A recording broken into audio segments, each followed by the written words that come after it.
نہیں کرتا،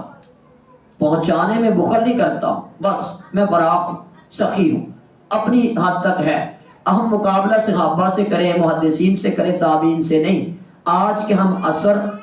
عموم لوگوں کے مقابلے میں یہ کہہ سکتا ہوں کہ مجھ میں یہ خوبی ہے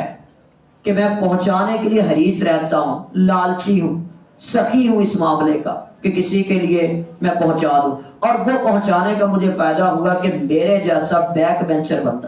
آخری پھٹیوں پر بیٹھنے والا، میرے جیسا سیپڑیوں میں پاس ہونے والا، میرے جیسا وہ بندہ کہ جس کو مطلب آپ نالائقوں کے آخری درجے میں رکھے تو رکھ سکتے ہیں، لیکن اس ایک خوبی نے کہ میں ساتھ لے کے چلنے کی کوشش کرتا ہوں، مذاکرہ کرتا ہوں، اور میں پہنچانے کا حریص اور لالچی ہوں، سخی ہوں اس بات کے اندر کہ لوگوں تک پہنچ جائے۔ اور اس نے میرے جیسے عیبوں پہ پردہ ڈال کے بھی لوگوں کے دلوں میں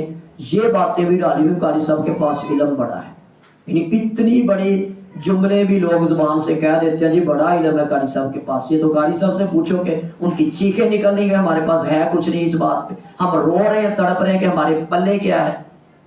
تو اس کا سبب یہی ہے کہ میری یہ خوبی سمجھ لے جو اللہ نے عطا کی ہے، پتہ نہیں کس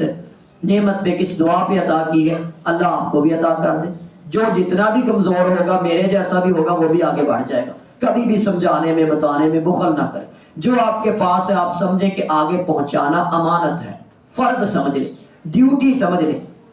تو جو ایسا نہیں کرتا وہ سست ترین بندہ ہے، اور وہ آگے ترقی کرنا ہی نہیں چاہتا۔ ترقی کا بہت بڑا راز دنیا کے کسی شعبے میں بھی ہے، آگے پہنچا۔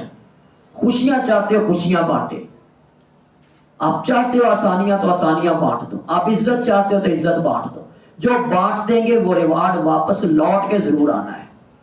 نیکی کر دریا میں ڈال، یعنی نیکی کر اکاؤنٹ کھلوا لے، پھر آتا اس کا ریوارڈ کیا ہے؟ وہ الحمدللہ، الحمدللہ علی کل حال۔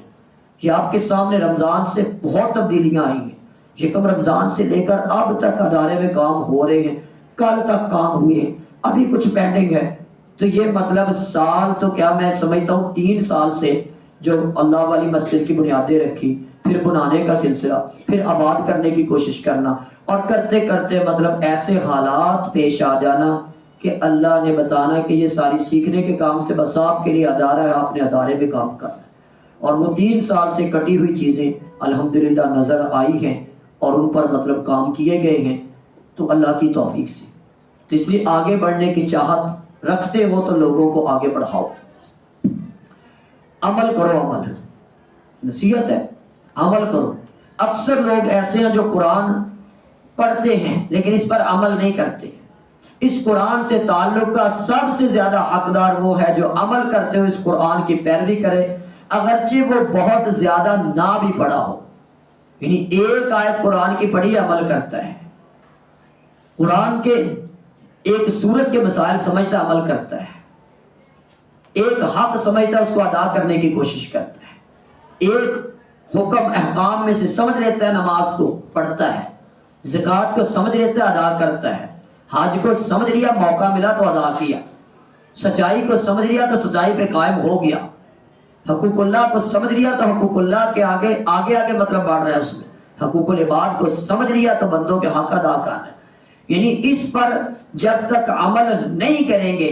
تب تک ہمیں وہ قرآن کی محبت نہیں آئے گی، لذت نہیں آئے گی، دوستی نہیں آئے گی، قرآن کے مصنف سے، رحمان سے تعلق نہیں ملے گا، اللہ کے نبی کی دل میں چاہت نہیں آئے گی، جنت کا پیار اور طلب نہیں دل میں آئے گی۔ یہ دورہ تفسیر پڑھ کے بھی آپ کو قرآن پڑھنے میں مزہ نہ آئے، آپ کو قرآن سیکھنے میں مزہ نہ آئے، قرآن پر عمل کرنے میں مزہ نہ آئے، تو پھر مطلب ظاہری سی بات ہے کہ ہم نے حاصل کیا کیا؟ بہت نقصان کر دیا۔ علم حاصل کرو، علم اس کا کبھی بھی کسی کا کبھی ایسا عمل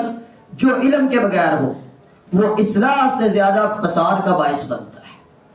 میں پھر کہنے لگا ہوں علم حاصل کرو،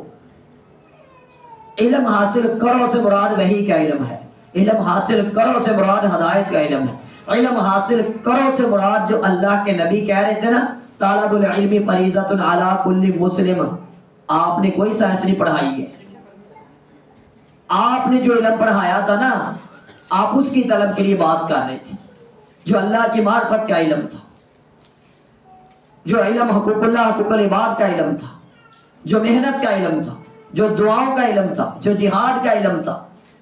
یعنی وہ علم کے بغیر جو عمل کرے گا، بے شک نماز پڑھ رہا ہے، تہجد پڑھ رہا ہے، خطبے دے رہا ہے، بندہ پڑھا رہا ہے کسی کو، اگر وہ علم کے بغیر یہ کام کر رہا ہے، ضلوا فاضلوا، خود بھی گمراہ ہو رہا ہے، لوگوں کو بھی گمراہ کرے گا۔